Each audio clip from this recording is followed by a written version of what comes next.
I would like to begin by thanking our convener Alison Harris and my committee colleague Mary Fee for their contribution, and may I also place on the record my thanks to the committee clerks and Spice for their support.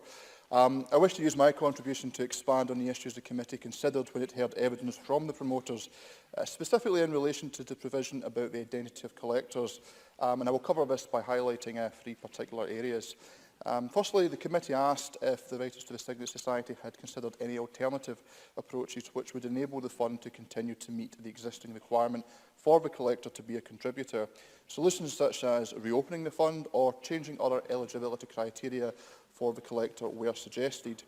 The Deputy Keeper said that there were no alternative approaches and referred to an actuarial report which advised against reopening the fund to new members.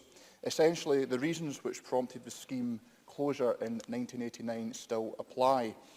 We as a committee are content with this explanation and agree there is no alternative to widening the eligibility for the post of collector. Secondly, the committee asked why the collector had to be an individual and whether employing a firm to undertake the role would provide greater flexibility and expertise than an individual. The promoters stated that this provision was based on consultation with the contributors who wanted to have a named individual in the role.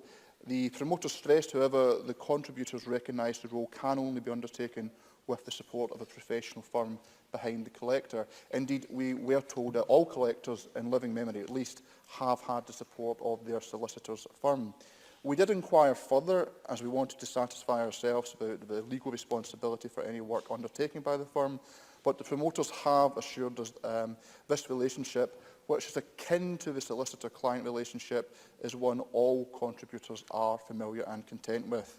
The promoters confirmed that legal responsibility for all the functions carried out by the collector, whether carried out directly by them or on their behalf by colleagues, rests with the collector. We are content with this explanation and note all the contributors, as former solicitors, will be more than familiar with the solicitor-client relationship. Thirdly and finally, we were interested in what longer-term plans the promoters have in place for the management of the fund when the pool of contributors is significantly diminished. The promoters spoke about the likelihood that, at some stage in the future, the fund would be converted to cash and annuities bought. At this point, the fund would be spent and so wound up. We agree this would seem the most appropriate way forward.